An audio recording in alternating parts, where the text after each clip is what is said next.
Construyendo Puentes, un espacio para la concientización en el buen trato, los derechos, la salud, la nutrición, el tiempo libre, la cultura y la música. Porque los adultos mayores de La Roque merecen un lugar con una imagen real de sus necesidades y del rol tan importante que tienen en nuestra sociedad. Construyendo Puentes, un programa de la Dirección de Adultos Mayores del municipio de La Roque. Están todos nuestros oyentes. ¿Qué Hola. tal, Mica, Nico? ¿Cómo andan ustedes? Todo bien, acá Bien. con un poquito de calor, un poco de frío. Un poquito de todo. Sí, pero está Bueno, muy lindo el día. pero está lindo, hubo un lindo fin de semana también. Se vio muchísima gente, yo que vivo cerca de la plaza, muchísima gente en la plaza, en el Parque de la Estación este fin de semana, todos disfrutando del solcito después de casi una semana de mal tiempo. Así que bueno, todo bien. Bueno, aquí estamos en un nuevo encuentro, contarles a nuestros oyentes y a la gente que nos sigue que nos estamos preparando a full, porque es una organización muy grande lo que va a ser la etapa departamental de Abuelos en Acción, que se va a disputar aquí en La Roque el 12 de agosto. Si llegara a llover el 12, nuestro plan B sería el 19 de agosto. Para lo cual nos vienen a visitar varias localidades, Pueblo Belgrano, Gualeguaychú, Urdinarrain, Gilbert, Aldea San Antonio y La Roque. Así que estamos ahí, se van a disputar muchas disciplinas, desde las deportivas, las recreativas y las culturales. Bueno, Gualeguaychú se lleva todas las palmas. Sí, ¿no? Tiene mucha antigüedad en esta participación, participa ¿no? en todas. Pero participa en todas menos en una sola. En pádel femenino, la única que no se presenta con Gualeguaychú, el resto, todas. La Roque, bueno, estamos remontando todo esto, ¿no? Y bueno, la idea es participar en lo más que podamos y sobre todo que sea una fiesta, no tiene silla, que sea una fiesta para todos, que lo podamos disfrutar, que podamos compartir con los pares, ¿no? de otras localidades, esto que es tan lindo de reencontrarse con mucha gente de todos los gustos, ¿no? Para lo que hay. Así que bueno, estamos trabajando muy fuerte con la organización, tratar de que sea lo más prolijo y lo más exacto posible. Esa siempre es nuestra perspectiva, de que salga, no digo perfecto, pero casi perfecto. Casi, siempre hay algo. Siempre puede haber algo, pero bueno, tratamos que no. Vamos a contar con la colaboración de la gente de la cooperadora de la Escuela 93, que va a hacer el servicio de cantina, porque la gente se va a tener que quedar a almorzar.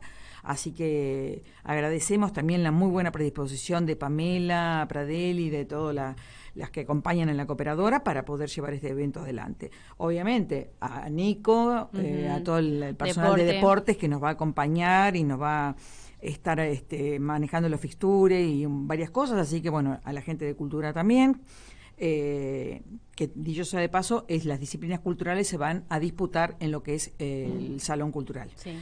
Bueno, ese es el aviso parroquial nuestro hoy. Vamos a pasar el audio. Un audio. Hoy traje un audio que a mí me gusta, porque soy la más chica. ¿Vos cómo te llevas con la tecnología? Bien, demasiado bien. Demasiado bien. Consulto poco a mis hijos. Bueno, está bien entonces. Eso, a veces me trago en algo. Habla pero bien bueno. de vos entonces. Pero yo soy un fiel creyente que más allá que la pandemia nos quitó un número importante de vidas, yo creo que la pandemia hizo estragos en la tecnología. La necesidad tiene cara de hereje. Claro. Y más que nada los adultos mayores se aferraron a lo que es la tecnología. Se encontraron haciendo videollamadas, mandando audios que jamás en la vida se hubieran imaginado hacerlo. Sí, Así que el audio que hoy les traje es de Patricia Kelly, que ha hablado sobre la tecnología, que es un reto para las personas mayores, pero que no hay edad ni tampoco no hay... Y no hay que resistirse. No hay que resistirse. A esos cambios. Claro. Los cambios hay que ir transitándolos y de la mejor manera posible, porque si vos te negás, no, yo no voy a mandar un WhatsApp, te quedás afuera. O sea, hoy no se puede elegir si sí o si no la tecnología. Tiene que ser sí o sí. No. O sea, no queda otra. Más vale que no. Así que bueno, les traje ese audio para escucharlo. Vamos a escuchar. Dale. Frente a la tecnología, muchas personas adultas mayores se sienten analfabetas. No entienden nada de nada. Y esto no sorprende, ya que acabamos de ser testigos de un cambio radical en la comunicación y al mismo tiempo hemos sido relegados porque no entendemos, porque no sabemos y porque no aprendemos. Y aquí está el primer gran mito a derribar, que ya no aprendemos. Cierto. Ya no aprendemos a la velocidad que lo hicimos en nuestra infancia, pero sí podemos seguir aprendiendo.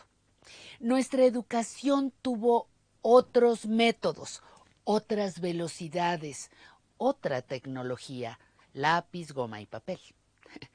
Necesitamos un poco más de paciencia y tolerancia. Para nosotros es como aprender un nuevo idioma. El otro día me puse a hacer una lista de todos los cambios que han vivido las generaciones de los actuales viejos. Y fui del radio de bulbos al de transistores, después al de onda corta, hasta llegar a Spotify. Recordé la televisión en blanco y negro, luego en color, después la aparición del famoso control remoto y ahora las pantallas y su programación por internet. Fui del fonógrafo al CD, del cuarto oscuro de revelado a las fotos guardadas en el celular. La tecnología es un nuevo reto. Ya no hay bulbos ni resistencias para planchas. Haga su propia lista y verá cómo sí pudo habituarse a los cambios. Adaptarnos a las nuevas tecnologías nos permite estar cerca de quienes amamos, incluso en la distancia.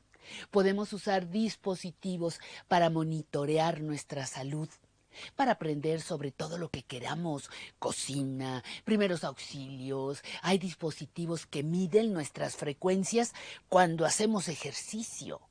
Podemos leer todo lo que se nos antoje con letra adecuada a nuestros ojos. Podemos escuchar música, ver películas, en fin, mantener nuestro cerebro activo. Y podemos ser personas más interesantes con las cuales convivir. El asunto es vencer ese gran mandato que dice que el chango viejo no aprende maroma nueva. Nos la creemos y nos vence. La tecnología nos ayuda a mantener nuestra independencia, evita nuestro aislamiento social, mejora nuestra calidad de vida, pero debemos colaborar, ser flexibles y adaptarnos al cambio. No asustarnos si olvidamos algo, no flagelarnos cuando nos tienen que volver a explicar. ¿Le digo algo? Ya hay sitios especiales para clases gratuitas, para aprender a manejar computadoras, para entrar en internet, para vernos por Skype, gratis y para adultos mayores.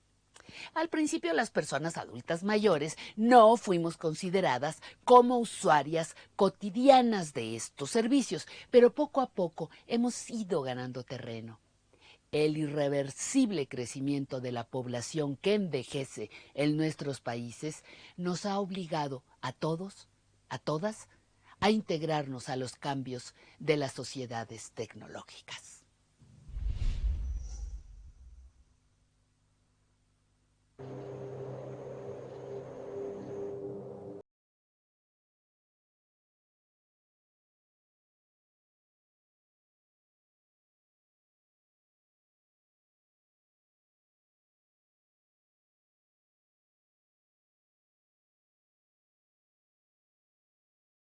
Vieron qué interesante el audio de Patricia Kelly, que es cierto todo lo que dice ahí, esta cuestión de que decíamos al principio, no podemos quedarnos fuera de estos cambios tecnológicos que hacen a la vida. Lo que pasa que en los últimos años ha habido tantos cambios tecnológicos, son tan rápidos la secuencia de esos cambios, que a veces nos cuesta adaptarnos. Y aparte también había todo un estereotipo de decir las personas mayores no pueden usar ni tampoco pueden aprender. Uh-huh. Y hoy en día no es así. Doy fe de eso porque no es así. Yo estoy atrás de ese programa que hay para entregar tablets a las personas mayores que está. De hecho, en Chile, por ejemplo, se entregaron 3 millones de tablets para las personas mayores. Porque dentro de la tablet vos podés poner ejercicios cognitivos, de memoria, de praxias, de un montón de cosas que hacen bien al grupo etario que es tan numeroso. Aparte, hoy en día entras a Play Store y ahí hay un montón de juegos que podés hacer, pero millones de cosas. Y una tablet estaría genial para la verdad que sí. Bueno, vamos a tratar de seguir con esas gestiones. Bueno, hoy nos visita Nora Duarte. La verdad que es un gusto que vengas acá. Hace rato que tiramos nombres y siempre tu nombre aparecía. Así que bueno, era solicitada. Buenas tardes, encantada de que me hayan invitado y de poder venir. Buenísimo, genial. Bueno, ustedes saben que nosotros arrancamos bien desde el principio. ¿De dónde naciste? Nací en La Roque, en el sanatorio del doctor Veracochea, en un septiembre con un día muy lluvioso, según me contaron, del 65. Tengo casi 57 años. Casi. ¿Vos tenés otras hermanas? Sí, tengo 2 hermanas, Analía y Estela. Tengo hermanos que no, embarazos frustrados, uno, y un hermano que nació muerto por pasarse de la fecha. Mira. Así que yo no puedo decir que soy la del medio, digamos, porque en la realidad no lo soy, pero oficio de la hermana del medio. Claro. El sanatorio Veracochea era el que estaba al lado de la iglesia, ¿no? Sí. Donde estaba la librería. Ahí era el sanatorio de La Roque. Sí, muchísima gente que pasó por este programa ha contado que ha nacido ahí. Era así como está ahora. Así como está, allá atrás era la parte de internación. ¿Dónde estaba? Y ahí se practicaban cirugías y bueno, se hacían partos. Venían médicos de afuera. Mi hermana lo atendió otro médico que era el doctor del Casé, que venía a La Roque. Y bueno, yo fui Veracochea y fue mi pediatra y no llegó a ser el ginecólogo porque era muy grande. Y después falleció, pero fue el médico de la familia cabecera y cuando él no estuvo, bueno, pasó a ser Coco. Sí, tal cual. Bueno, ¿hiciste la escuela primaria acá? Hice la escuela primaria casi de los 3 años porque como mi mamá era maestra, solíamos ir a la escuela, entonces nos quedábamos en el jardín y así que hice jardín de 4 cuando no existía todavía, dentro del jardín de 5, digamos, de aquella época. Y después sí, toda la escuela primaria, los primeros grados a la tarde y en tercer grado me pasé a la mañana. Y después la secundaria en el Colegio Nacional, en aquel entonces, el Virué de hoy. ¿Cómo era ser una niña que la mamá era maestra en esa escuela, con tantos alumnos? No era fácil, no era fácil, porque siempre eras la hija de la maestra. Pero creo que eso nos ayudaba a que nosotros, los hijos de los maestros, nos esforzáramos muchísimo más, porque no queríamos que nos regalaran nada, claro, y nuestros padres menos. Debe tener todo un peso ser el hijo de la maestra. De la seño, sí. Claro. Sí, después fui alumna en el secundario de mi mamá, donde había todo un sistema de imparcialidad para tomar los exámenes, que ya por suerte yo fui docente de mi hermana, ya mi hermana no tuvo que pasar por todo eso. Mira. En los exámenes tenía en la secundaria las materias que nos daba nuestra madre o a cualquiera de los otros chicos que iban, que tenían sus papás profesores, el examen, o sea, la rectora, en ese momento era Elena Romani, entraba al aula sin aviso y te tomaba francés porque encima los docentes de aquella época sabían de todo un poco. Y Elena sabía francés también. Así que saque el libro, lea la lectura. Y cuando nos tomaban evaluaciones, o teníamos que ir a hacer la evaluación a la rectoría, o ni bien terminábamos el examen, un compañero se encargaba de llevarle a la rectora el examen para que quedara ahí hasta que comparara con otro examen. Esa opción la tomé yo cuando era docente de mi familia, digamos. Terminaban el examen y un compañero llevaba a rectoría para que otro docente de la misma cátedra la corrigiera. Exacto. Sí, perfecto. Así era. Y no nos molestaba. No, al contrario, nos parecía que eso era lo más justo. Exacto. Para uno y para los demás también. Y ya en la escuela secundaria, ¿vos ya tenías alguna preferencia en cuanto a la cátedra que más te gustaba? ¿Cuáles eran tus inclinaciones? Bueno, yo tenía inclinaciones de todas clases porque me gustaba mucho leer. Nos gustaba y nos incentivaron mucho. Pero yo, si es con respecto a mi elección de historia, es desde la escuela primaria. Siempre te gustó. Yo siempre tengo como referencia un regalo que me hizo mi mamá de un libro que era bastante común que lo hiciera, sobre mitos y leyendas, que era muy completo, tan completo que después lo usé en el profesorado a ese libro. Mira vos. Todo ilustrado, hermoso. El otro día lo estuve buscando en internet porque lo presté y no me lo devolvieron nunca. Qué pecado. Y está en internet en Mercado Libre. Me habían vendido le había puesto la ficha, yo me lo habían vendido ya. Así que voy a ver si aparece algún otro para volver a tenerlo. No será el mío, pero bueno, porque encima estaban dedicados siempre nuestros libros. Y yo creo que eso fue lo que me decidió, porque yo me enamoré de la historia. Sí, es hermoso. me encantó, digamos. Era un encanto que uno tenía. Me gustaba también muchísimo, y más en el secundario, educación física. En aquella época teníamos la dificultad de que en Gualeguaychú, por ejemplo, los profesorados, si no había suficientes alumnos, no se abrían. Claro. Y el profesorado de historia era uno en lo que nadie se anotaba para estudiar. Era muy poco la gente que seguía historia. Entonces ya estaba decidido, si no se abría el profesorado de historia en Gualeguaychú, me iba a ir a estudiar educación física a Gualeguay. ¿Qué pasó? Y se abrió porque yo hice el 5º año en el 82 con la guerra de Malvinas y el regreso a la democracia, el revuelo, digamos, para el 83 y la salida del gobierno militar. Entonces hubo una oleada de jóvenes que se interesaron un montón por la política, por la historia, y entonces tuvimos un ingreso de más de 40 alumnos en el sede Sapienza en Gualeguaychú. Y un egreso que creo, si no creo equivocarme, hasta hoy ha sido la promoción más grande de profesores de historia. Por ahí nos recibimos con 1 año, 2 de diferencia algunos, pero nos recibimos como 13, entre 13 y 15 o algo así. Creo que el contexto también exactamente, influyó. Sí, enormemente. Enormemente, sí. Y cultural. Por supuesto. Cosas, porque había como una sed, una ansia de saber cosas que habían estado, claro, y que habían estado ocultas o censuradas. Claro, uno quiera o no, la guerra de Malvinas trajo, nos hizo sentir el patriotismo a nosotros, a los jóvenes. Y bueno, y eso se volcó en querer estudiar ese tipo de carreras. ¿Y cuando empezaste a estudiar viajabas? ¿O no, porque no tenías, había colectivos, pero la frecuencia no te coincidía con los horarios, así que no, el que se iba a estudiar a Gualeguaychú vivía en Gualeguaychú. ¿Te fuiste sola? No, porque cuando yo empecé primer año, mi hermana estaba en el último año del profesorado también de inglés en Gualeguaychú, así que me fui a vivir con ella y con otra amiga. Después Estela se recibió, así que quedé yo con esta otra amiga, y después finalmente los últimos 2 años estuve en una pensión, que era la casa de una señora, que ahí lo pasé fabuloso, porque cocinaba espectacular. Era como estar en tu casa. Claro, y volvías del profesorado con un frío y esa ropa tejida que era toda calada y no te abrigaba como lo de ahora, a las 11 de la noche y te esperaban con una sopa calentita o con verduras hervidas. Entonces sí, ahí sí, ya falleció doña Azucena Calde Gómez. Ya te acuerdas. Ella era, sí, una gran persona, digamos. ¿Y tu papá qué hacía?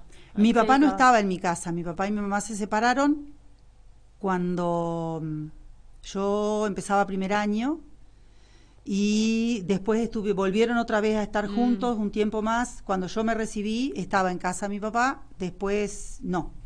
Así que él se fue a vivir al sur y no, hasta ahora que está de vuelta acá con nosotros viviendo en La Roque. ¿Ahora está de vuelta acá? en La Roque? Sí, señor. Mirá vos. Se vino de vuelta, cumplió el viernes 84 años. ¿Y lo vamos a llevar a la colonia? Vamos a ver. Sí, va a conocer unos cuantos. A todos. Seguro. Claro. Y con primero, segundo, tercer nombre, apellido, dirección, número de la casa, porque como él era cartero y tiene una memoria prodigiosa.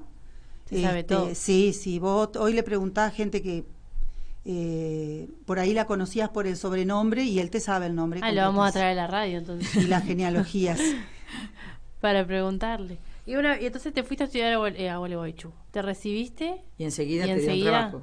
No? Empecé a trabajar antes de recibirme. Claro, porque no había. Uno elige las carreras por gustos. Mi abuela Laura, la mamá de mi mamá, siempre nos decía que el secreto del éxito es hacer lo que a uno le gusta. Y tenía razón, algo que siempre le repetía a mis alumnos, yo también. Si vos estás haciendo lo que te gusta, inclusive viene aparejado muchas veces el éxito económico también. A mí me encantaba la historia y me gustaba dar historia. Yo quería aprender para enseñarla también. Más que para conocer el pasado, era para transmitir, digamos. Y además sabía que en el colegio mío, de los de La Roque, ya había docentes que eran grandes y que estaban cerquita de la jubilación. Entonces, eso me decidió, cuando estaba haciendo la residencia de historia en Gualeguaychú, en La Roque el municipio compró el colectivo, el colectivo verde, para llevar a los estudiantes a Gualeguay, porque fue una explosión de gente recibida en el CENS que quiso seguir estudiando cosas y muchísimos optaron por magisterio en Gualeguay. Entonces yo me enganché en esa, éramos una división de la Roque nada más. Toda una división formaron de la Roque en Gualeguay. Qué bárbaro. Muy poquitos dejaron, casi todos nos recibimos, gente de todas las edades, fue una experiencia hermosa, así que en el 87 me recibí de profesora de historia, ya estaba trabajando acá en los 2 colegios, con pocas horas, pero ya estaba. Y en el 88 me recibí de maestra porque yo entré en la etapa de los 2 años del profesorado. Antes eran 2 años nada más, y ya te recibías. Después pasaron a 4, 2 o 3 años después pasaron a 4. ¿Y cuándo arrancaste a trabajar acá? En el 85 hice una suplencia, estaba en 3er año. En el 86 hice otras suplencias un poco más largas. Mira qué memoria que tenés. Sí, clarísima. Por algo soy profesora de historia. Sí, iba a decir eso. Fechas, difícil. Número de teléfono no me hagas memorizar, pero fechas sí. Y en el 87 ya ingresé definitivamente, digamos. En algunos casos con suplencia, pero de docentes que ya se habían ido a otras localidades, a sus localidades. Entonces seguían con licencia por mayor cargo de presupuestario y eso, y después ya quedaron las horas para mí en ambos colegios. O sea que tengo la misma carrera en los 2 colegios a la par. Sí. De maestra no ejercí nunca. Y bueno, todos esos años que terminaste jubilándote, finalmente. Exactamente. Pero tuviste 30 y pico. 31. 31 años. Sí, Abel González, por ejemplo, fue uno de mis alumnos. Mira vos. Que ya está para jubilarse también. Bastante promoción. Porque yo empecé a dar clase en los años superiores, en quinto, entonces yo tenía, como yo empecé antes de recibirme, tenía 21, 22 años, y los chicos tenían 17, 18. Claro. Sí, así fue toda la vida, digamos, hasta que me jubilé. ¿Y a qué año fuiste mamá? Me casé a los 28, a los 29, a los 30, cumplí los 30 y ahí tuve mi primera hija. ¿Y cómo era organizarse con la escuela? Con 2 escuelas, con horarios.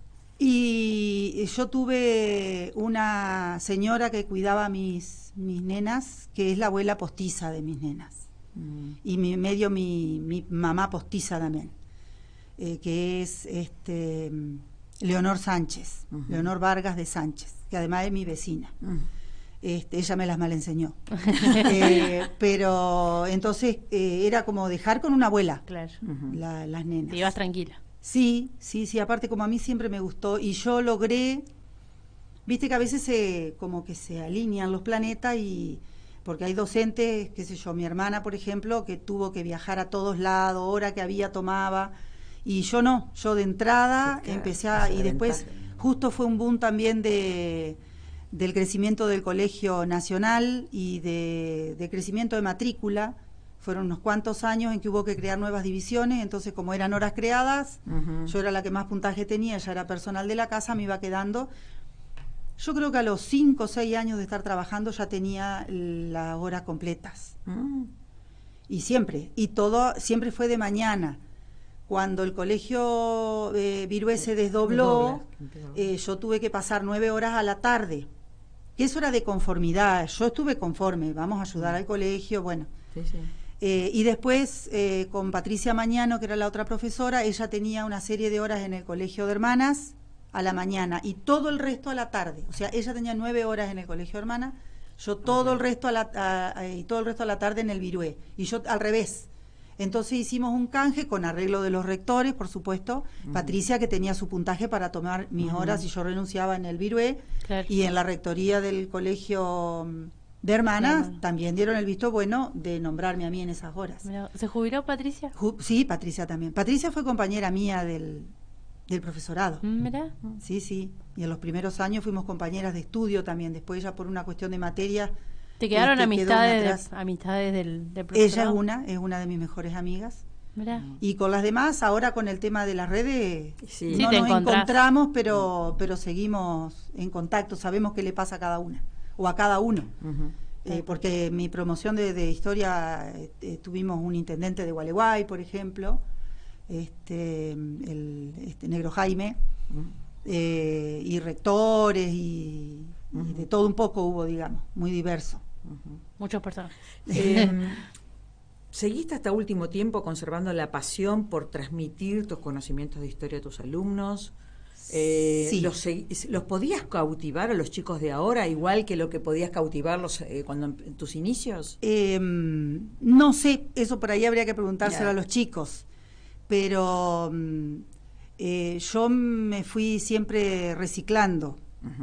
Y como uno tiene hijos, adolescentes, claro, y los mismos alumnos te van enseñando qué cosa, por dónde van las cosas de los chicos ahora, y por ahí uno tiene medio como esa inteligencia social, por algo estudia este tipo de carreras, claro, que capta lo que es la realidad, lo que es claro.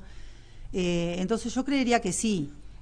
Las escuchaba a ustedes con el tema de las nuevas tecnologías. Yo me amigué al toque con las nuevas tecnologías.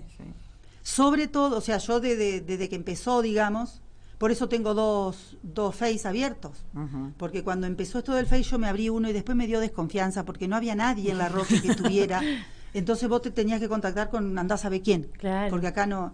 Entonces como que yo creí que lo había clausurado a ese Face y resulta que no, cuando quise hacer otro apareció que estaba. Entonces al final me quedé con los dos porque los utilizo para distintas cosas también. Entonces ya manejaba la tecnología yo y la computadora y todo lo demás. Entonces cuando en el 2011 entramos en el Conectar Igualdad con las netbook, yo empecé de entrada a usarlas. Claro. Para mí fue genial. Es genial. Para mí fue genial. Yo me acuerdo que nos hacías leer de la compu. ¿Sí? Sí. Interactuar, digamos, con los chicos. Hice cursos también, porque el Conectar te daba la posibilidad de hacer cursos, así que unos los hicimos en Gualeguaychú y otros los hacías online. Te los daba, te conectabas en plataformas y todo eso y aprendías mucho. O sea, hoy que me dedico a editar videos, lo aprendí con el Conectar Igualdad. ¿Cómo llegaste a eso, a dedicarte a editar videos? Y porque... En el 2000 ya hizo uno precioso. ¿En el 2000 fue? ¿Cuál? No, el 2009 creo que fue. Para que no me acuerdo. Yo no tengo la memoria que tenés vos con las fechas, ¿eh? Yo no tuve historia.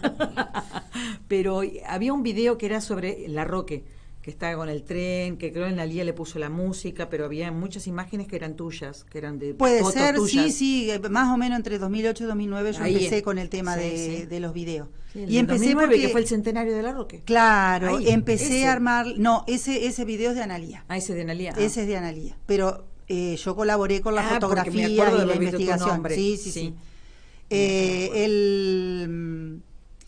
El tema es ese, el trabajar con los chicos con las nuevas tecnologías implica imagen. Claro. Así que yo empecé a hacer videos así. Los chicos tampoco sabían mucho, o sea que podía mandarme la parte. Es que antes se manejaba más con el PowerPoint, ¿viste? Hacías un PowerPoint, ponías imágenes, pero hoy en día hay un montón de programas para hacer. Claro, y así empezaron también los chicos a decir, yo sé hacer, así que al final... Yo terminé, por ejemplo, dando clases en los últimos cursos, en los últimos años, antes de jubilarme, donde ya los chicos me mandaban a mí sus trabajos, sus monografías o lo que fuese, me los mandaban por mail o... Sí, en eso bueno, bárbaro. mail era lo que más se usaba. Vos viste que ahora también en las escuelas la puntuación, los puntajes se pasan a los padres por mail. Claro. O sea, se va a desaparecer la libreta. Los informes. Y entonces el chico, el alumno por ahí al ver que el docente en algo se empareja con él, es una forma de... hice descubrimientos a lo largo de los años que trabajé. Yo a mediado de mi trabajo tomé horas de filosofía y después de sociología.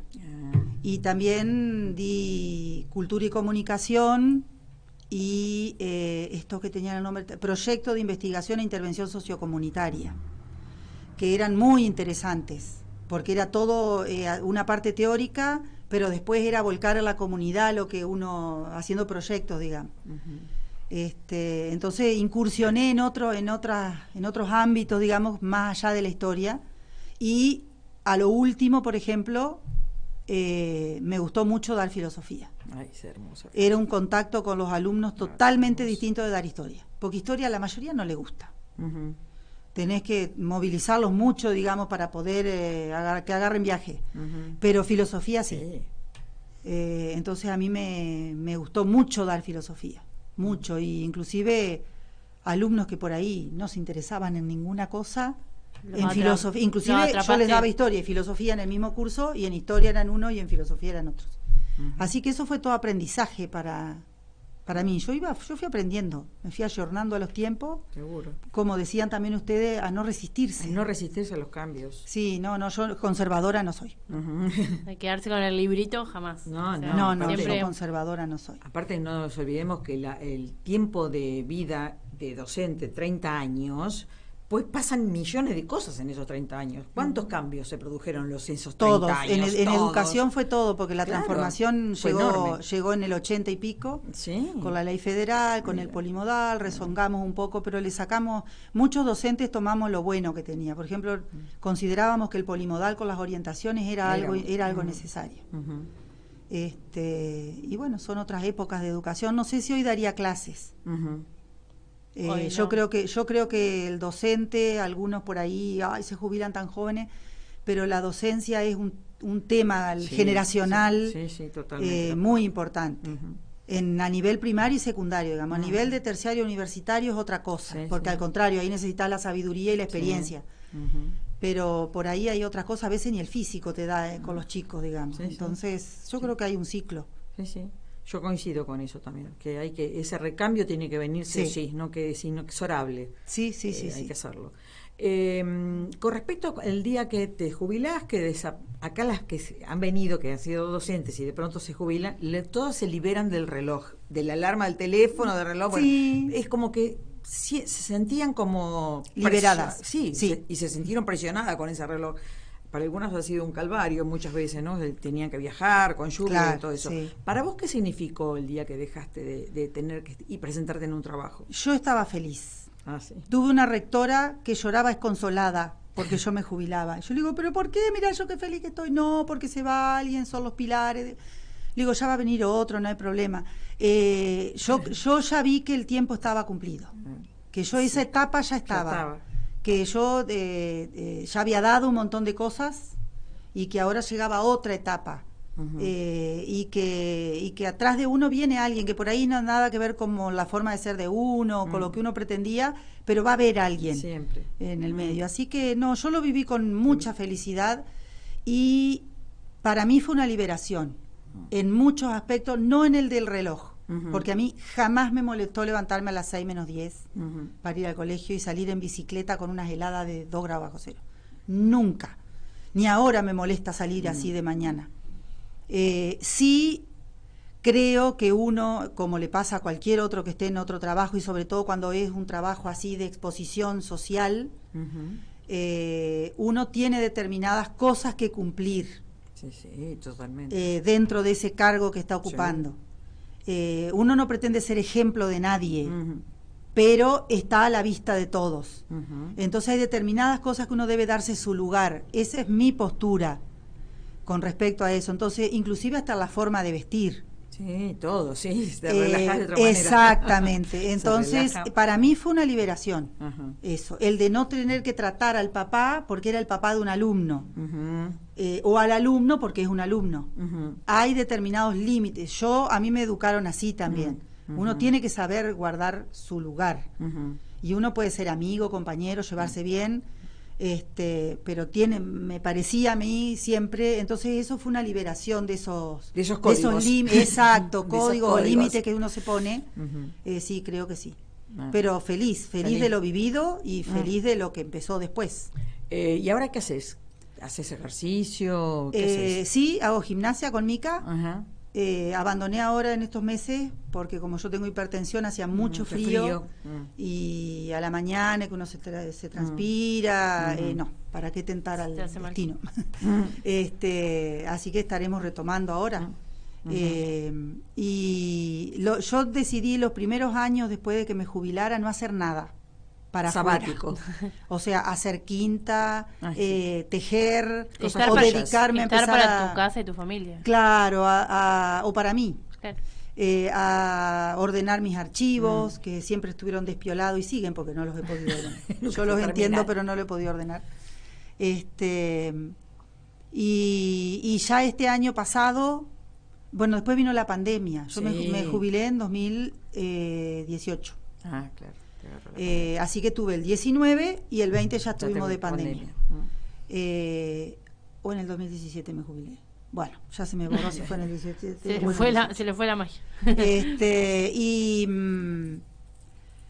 Y bueno, con la pandemia, digamos, también se abrieron un montón de posibilidades. Porque como yo me manejo mucho con las redes, los docentes y los alumnos y los papás necesitaron mucho apoyo. Entonces yo ayudé mucho a través de internet. Mira vos. Y inclusive a los docentes, porque se hicieron ferias de ciencia, por ejemplo, virtuales. Entonces colaboré con la UENI, que tuvieron, eso fue 2 años seguidos. Tuvieron en el 20 un proyecto que era sobre monumentos, de que era un monumento y todo lo demás, así que me pidieron a mí colaboración, así que yo le hice una serie de videos adaptados a niños. Me salió lo de maestra, digamos, de adentro, a los niñitos de la UENI, para que aprendieran y se acercaran a esto con imágenes y todo lo demás, que después los compartieron a los papás. Creo que habían sido seleccionados después, con la señora Julia, que no nos conocemos personalmente todavía. Mira vos. Pero me parece que ellos ganaron algo, ¿no? Algo, me parece que con eso pasaron a otra instancia, me parece que sí. Y bueno, y después decidí, porque muchos me dijeron, ¿por qué no hacés una página, divulgar lo que vos sabés, lo que tenés de información? Y uno no sabe qué le puede pasar mañana. ¿Y quién se va a hacer cargo de todo eso que uno tiene, que lo tenés físicamente y lo tenés también en la cabeza? Entonces, bueno, eso me decidió a abrir una página de historia que se llama Paideia, La Roque, de Face. Es una página de Face porque la mayor parte de la gente interesada es de mediana edad para arriba, digamos, en ese tipo de cosas, aunque me sorprenden algunos. Entonces, abrir en otro tipo de redes que no maneja la gente más grande, no. Decidí abrir en el FEI nada más. Y es exitosa, es muy exitosa. Mira vos, no sabía. Sí. ¿Paideia? Paideia. Ah, Paideia. Es una palabra griega que quiere decir educación. La Roque, porque hay otras páginas que se llaman igual, pero esta es Paideia, La Roque. Y yo hago así serie de videos de 3 minutos, 5 minutos, tomando así al azar de la información que yo tengo, más las fotografías. Vos hiciste un trabajo de recopilación así que grababas a personas, de eso me acuerdo. Un archivo de la palabra, sí, y tengo un enorme archivo de entrevistas hechas por los alumnos. Sí, eso me acuerdo. Con el programa Más Historia en las aulas, que fue muy exitoso. Era la idea de traer, que se hiciera, que los chicos aprendieran a hacer ciencia histórica. Y hacer un archivo de la palabra. Eso todo fue en función del centenario de La Roque. Claro, por eso en 2005, a partir de ahí empezamos con ese tema. Hay 2 publicaciones hechas. Una que trabajamos junto con Rocío Suárez. Trabajábamos en el marco de un programa de la UADER y del Instituto de Historia de Concepción del Uruguay con la profesora Celia López. Sí, me acuerdo. De la primera tanda de investigaciones que hicimos con los chicos, resultó una publicación con lo que hizo Rocío en la escuela primaria y lo que hice yo en la secundaria, las 2 secundarias, en los 2 colegios donde yo trabajaba. Y y hay una segunda publicación que esa ya es, que trabajé yo con los alumnos de los 2 colegios. Un colegio trabajó que tenía en ciencias naturales, porque como en ciencias naturales tenían más las materias naturales, entonces yo tomé ese polimodal para que con ese se trabajara en social. Sobre investigación del campo, de la vida en el campo y se hicieron, qué sé yo, cada grupo debe haber hecho 40, 50 entrevistas. Muy buena, o sea, se hizo una entrevista trabajada con ellos, con bastante completa, yo diría muy completa. Y del Colegio Hermanas, como eran peritos mercantiles en esa época con orientación en economía, ellos trabajaron sobre el comercio. El comercio y la industria de La Roque. Bueno, yo estoy usando ahora esas entrevistas que están publicadas en un libro, las del comercio. Las del campo no, porque no nos dio el dinero en ese momento para poder costearla. Así que ahí está, inédita, pero ya vendrá el momento de publicarla, porque es invalorable las investigaciones de los chicos. Sí, no cabe duda de eso. Aparte se trabajó con documentos que por ahí, ni el mismo, qué sé yo, Farmacias Siboldi, por ejemplo. Fue el puntapié de que pensaran que estaban por cumplir 100 años, por ejemplo, en esa época. Son de 2007-2008 las entrevistas. Acá estoy chumeando la página, está buenísima. Bueno, me alegro. Acá hice una publicación justo de los Juegos Deportivos Evita. Lo hice los otros días, eso, porque yo sé que la imagen y el video con música, porque yo sin música no existe nada, atrae más. Pero por ahí hay fotografías que vos no podés armar un video en base a una fotografía nada más. Y hay una fotografía que es de mi papá, está mi papá en ese equipo, y como estuve viendo que estaban en esto de empezar las competencias, y mi papá siempre cuenta que ellos hicieron el primer juego Evita, que fue del 48 al 49. Mira. Empezó en el 48 el torneo, que era de fútbol nada más, y terminó en el 49. O sea que es el mismo juego. Sí, mira vos. Y él estaba en el equipo de La Roque. Vos debes tener mucha historia en tu casa. ¿Y fotografías? ¿Guardás todo eso? ¿Cómo archivás todo eso? Tengo un archivo digital de 66.000... Porque acá, mira, tiene fotos de la década del 70 en la construcción de la confitería frente a la casa de su mamá. Mucha gente me cede. ¿Te las dan Antes mucha gente me daba mucho material. Por ejemplo, fallecía un familiar y cuando limpiaban la casa encontraban los diarios, por ejemplo. Capaz que a vos te interesa. Y me lo da, y así he rescatado cosas invalorables de la década del 20.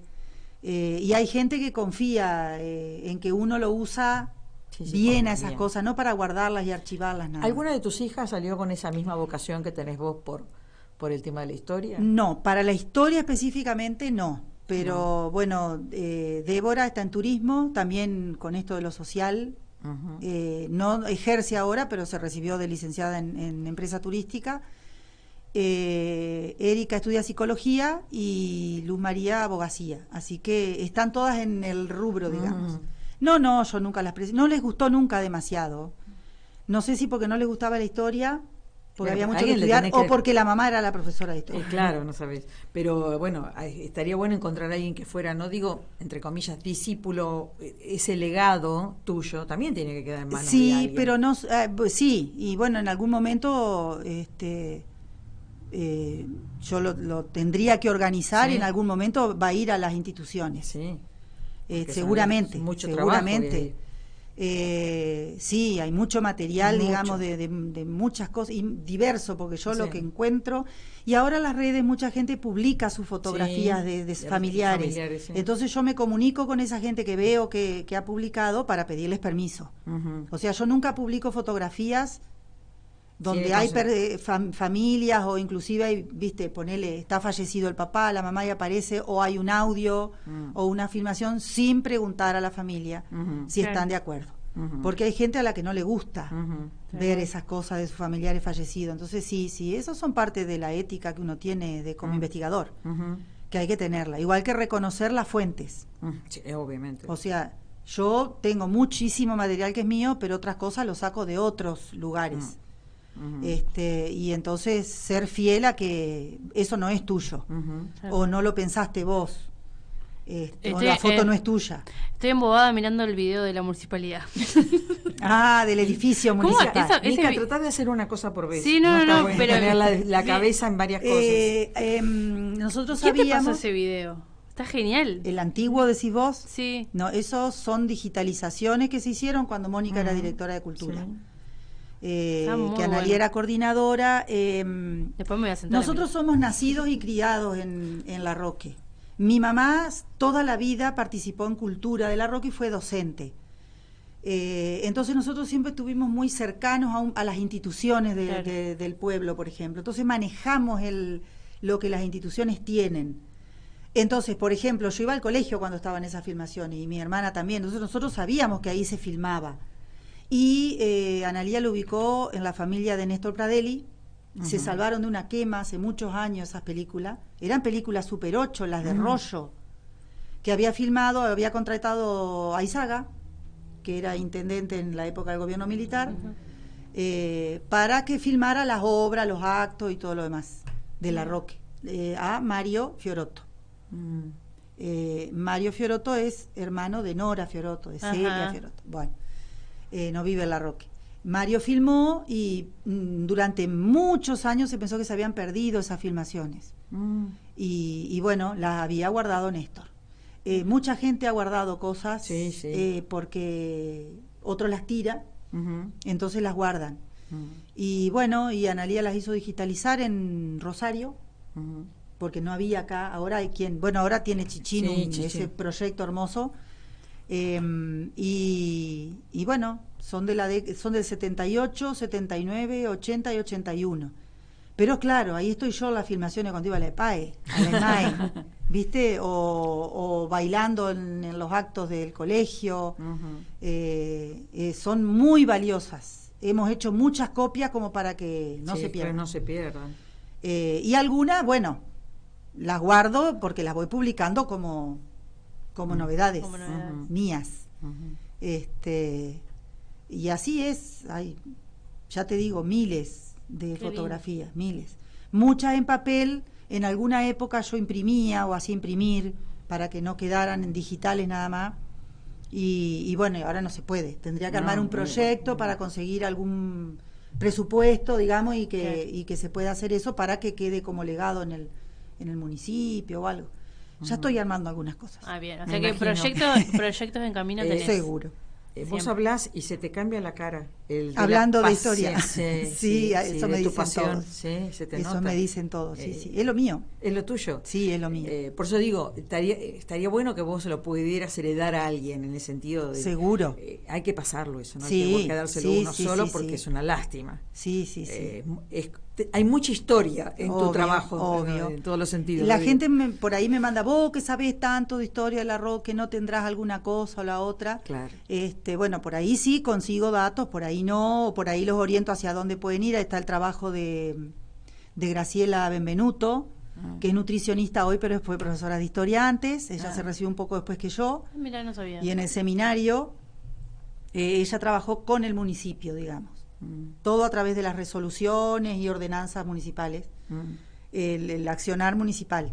Ese libro está muy completo. Yo se los recomiendo a los concejales, por ejemplo, porque ahí encontrás muchísimo más rápido que en el archivo de la municipalidad las cosas.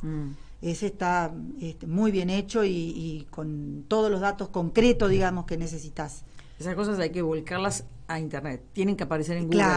Claro, hay que digitalizarlas. Hoy la forma de acceso a eso es a través de Google. Sí, por supuesto que sí. No hay otra. Exacto. Para que quede para el futuro. Exacto. Pongan la palabra. Yo estoy en eso porque te lleva mucho tiempo. Mucho tiempo, sí. Yo tengo varias historias escritas que no están editadas. Algunas están editadas a pedazos en los medios o en algunas antologías en otros lugares. O cada vez que pedían alguna referencia de La Roque para cualquier proyecto que fuera, iban, pero te lleva mucho tiempo.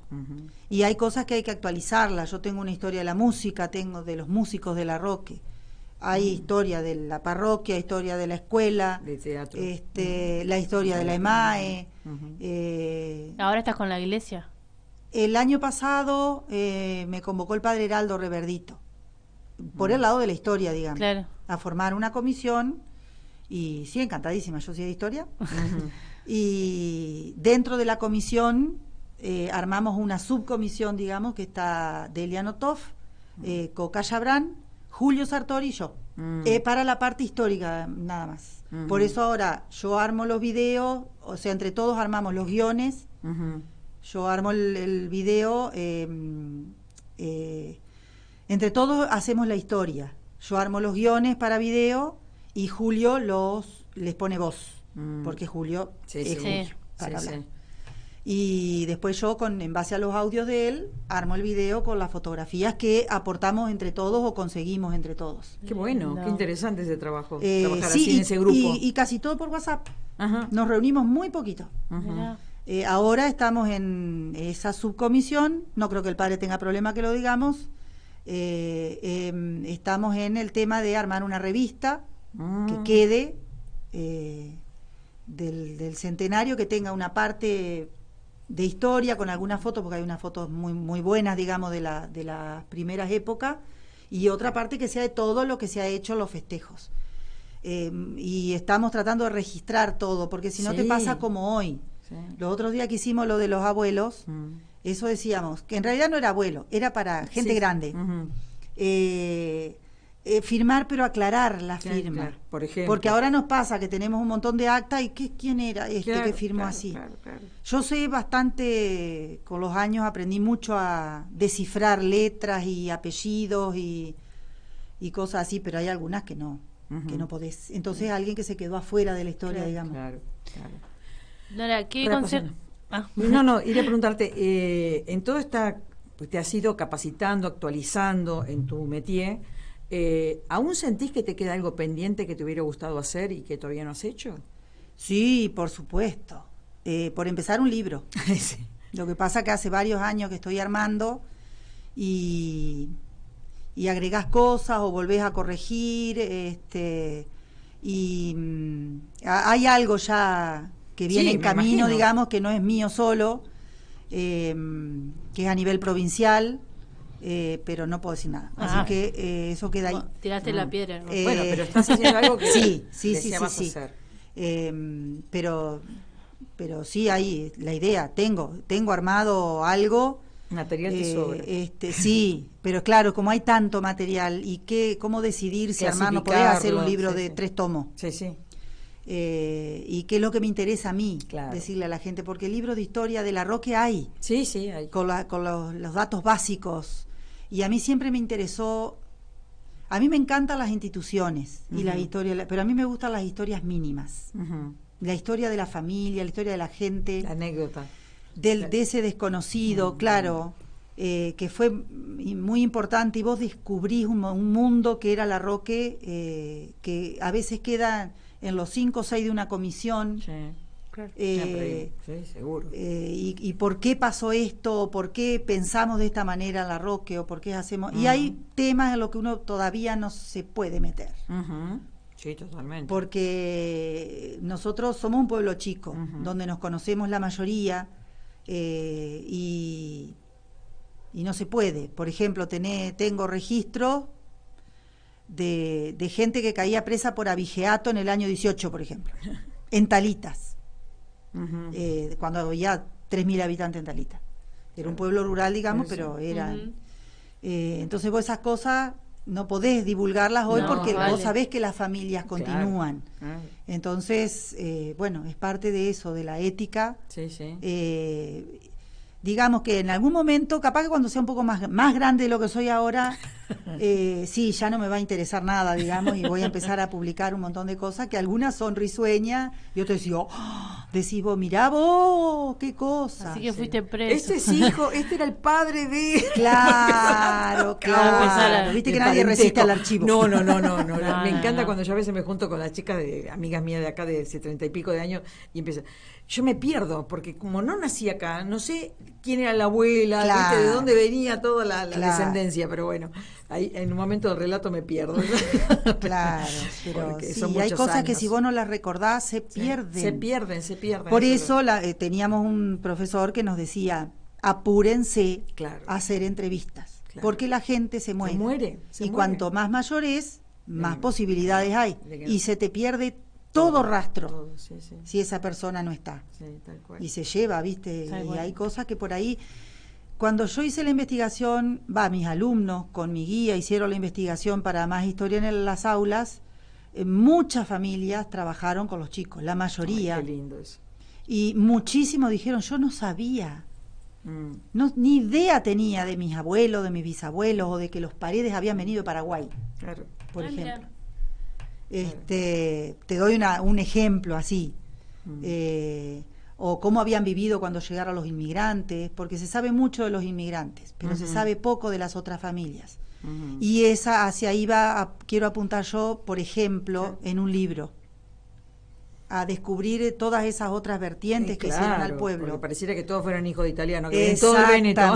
Exactamente, que está muy bien. ¿Sí? Pero ni siquiera fueron los primeros habitantes. Exactamente, ni siquiera. Porque vinieron del campo, digamos, para acá después. Claro. Hay otros que primero armaron esto y que también tienen una historia muy rica y hay muchas anécdotas. Sí, uruguayos que han venido acá, también gente... Por supuesto, nosotros, Estábamos mi familia, cerca. por parte de mi papá, hay una rama que vinieron de Uruguay. Claro, sí, hay otras corrientes. Como es que, no me acuerdo, son los Migueles o los Duarte. Mi papá es Duarte Migueles, mi nona era Peñalba Migueles, eran primos hermanos entre ellos.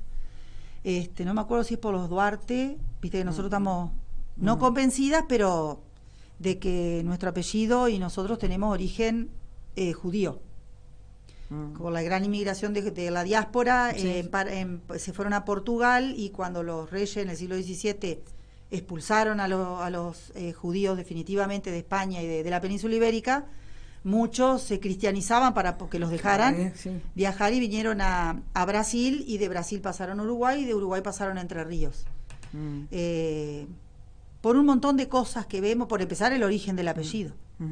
Vos investigás y te da que el origen es de judíos, se me fue el nombre, cómo se les llamaba cuando eran conversos, y de Portugal. De hecho, hay reyes de Portugal que Duarte es el sobrenombre de Eduardo en portugués. O sea que hay príncipes y reyes que fueron Eduardo tal número, y se los conocía como Don Duarte, como sobrenombre. Interesante. Y bueno, y en La Roque hubo una gran cantidad de judíos. Sí. Bueno, en todo Entre Ríos hubo toda una Sí, pero en La Roque había muchas familias y se fueron todas. Todas por cuestiones, cuando pudimos preguntarle a algunos descendientes, se fueron todas para hacer estudiar a los hijos. Y porque el rubro de ellos en general era el comercio, sobre todo la tienda, y acá no daba para mantener a los hijos afuera. Entonces se fueron a Buenos Aires. No, la te iba a preguntar para ir cerrando, porque ya pasó la hora. ¿Viste que no iba a doler? Te iba a preguntar para cerrar, ¿qué consejo le darías a los jóvenes de hoy en día? Consejos. El que les daba siempre a mis alumnos, que estudien. En el mundo de hoy tenés que estudiar, no importa qué título ni de qué nivel, pero un pasito más que el colegio, primero secundario, ¿no? Sí, obvio. Un pasito más que el colegio, que el título secundario te abre muchísimas puertas. Y el estudio te hace que vos te trates con otras personas, con otras culturas, de otros lugares, con otra forma de ser, entonces se te abre la cabeza. Y tenés el mundo en la cabeza, sin necesidad de irte muy lejos o de viajar por todo el mundo. Y sobre todo a las chicas. Los últimos años recuerdo que se los decía tanto que las debo haber aburrido. La mujer hoy, siempre la mujer tuvo un papel con respecto al trabajo en inferioridad de condiciones con el hombre, y en la economía también. Así que a la mujer le cuesta mucho más conseguir un trabajo, y bien remunerado más todavía. Entonces, eso lo conseguís teniendo títulos. No importa qué título. Si vos querés arreglar las uñas, que ahora se usa tanto y se cobra muy bien, ya tenés una profesión distinta. Y podés ser autónomo, digamos. Claro. Si después querés ser empleado, bueno, lo sos, en relación de dependencia, pero pensando en eso, en la autonomía. Ese consejo. Y si vos estás ocupado haciendo deportes o estudiando, lo que fuese, ocupás el día y no lo ocupás en otras cosas. O no estás sentado escuchando o jugando a los jueguitos. Se ocupa. Y eso despeja. Entonces pasás esa etapa entre los 13 años y hasta los 25, hoy te diría, que es más o menos el periodo, la pasás más ocupado, y ya después ya entras en otra etapa. Sí, totalmente. Creo yo, no sé, yo confío mucho en los jóvenes. Yo también. Yo sigo teniendo mucha esperanza a los jóvenes. Y esto de que no hay valores, no lo veo así yo. No tendrá los valores que teníamos nosotros. En todo caso, los adultos nos tenemos que plantear si esos valores ya no sirven hoy, entre comillas, no sirven, algunos sí siguen. Claro, ¿qué otros valores vemos en la sociedad de hoy? Busquemos los valores que tienen los chicos. Los chicos tienen muchos valores. Son mucho más honestos, de lo que éramos nosotros. Y hacer las cosas con mucho más libertad. Nosotros muchas veces hacíamos las cosas por temor. Y más nosotros, mi generación que se crió en época de militares. Claro. Miedo al castigo. ¿Viste? Miedo al castigo. Nos marcó a todos eso. Exactamente. Totalmente. Entonces los chicos no tienen esas trabas hoy. No, totalmente. Y eso de que la juventud, no es la juventud. No te puede meter a todos en la misma bolsa. Exacto. Todos los viejos son, todos los viejos no son yo iguales. Este fin de semana que estuve en Rosario, ayer explotaban los parques de Rosario de jóvenes, todos sentados tomando mate, conversando, amables, atentos, contentos al rayo del sol. No puede ser una juventud que esté enferma. A mí me parece que ya caemos lo mismo. Yo no soy conservadora. Por ahí con un pensamiento conservador, cualquier tiempo pasado fue mejor que eso, hay algunas cosas que habría que acomodar, pero los que manejamos la sociedad somos nosotros. Nosotros, la edad nuestra, entre 50, 40 y pico, 50, 60 años, somos los que tenemos el control de la sociedad. Así que somos nosotros los responsables de muchas cosas, por supuesto, no los chicos. Que sí. Hemos criado a esta generación. Claro, ¿qué le estamos dando nosotros? Obvio. Porque nosotros pensamos que va a dar el joven a la sociedad en la que estamos, y nosotros qué le estamos dando a los jóvenes. Claro, son el espejo, digamos, nuestro, por así decirlo. Claro, o el abandono, como que los dejamos, y hay que acompañarlos a los chicos. No es el acompañamiento de antes, pero porque a veces tiene que ser más sutil el acompañamiento, que no se den tanto cuenta, pero que estemos. Sí. Gracias a Dios nosotros en La Roque tenemos muchos valores y muchas cosas lindas como para... Exacto. Bueno, muy interesante esta charla. Sí, me encantó. Viste que iba a ser placentero estar compartiendo este rato, sí, que me encantó. Pudiste hablar y contar, y eso me gusta muchísimo, que la gente también te escuche y sepa de todo esto. Así que bueno, yo súper agradecida, Mica también, muy agradecidas estamos de que hayas venido. Seguramente va a haber nuevas oportunidades por algún otro tema en particular, pero muchas gracias. Bueno, de nada, igualmente un gusto, porque es la primera vez que hablo de mi profesión y de mis gustos. Casi siempre hablo de historia, pero bueno, no de mí. Hoy te tocaba bien. Está bien, muchísimas gracias. Era eso, construir este puente entre todos tus saberes y los que están. Muchas gracias, y que lo que pueda, si necesitan ayuda en algo. Buenísimo. Bueno, se nos terminó la hora. Nos despedimos, que tengan una muy buena semana. Ustedes saben ya todos los horarios nuestros, ya los conocen todos, de todas las cosas que hacemos, y nos estaremos reencontrando el lunes próximo. Que tengan muy buena semana. Adiós. Gracias, Nico, gracias, Mica, gracias, Nora. Esto fue Construyendo Puentes. Próximo encuentro, lunes a las 16, por Radio Municipal La Estación.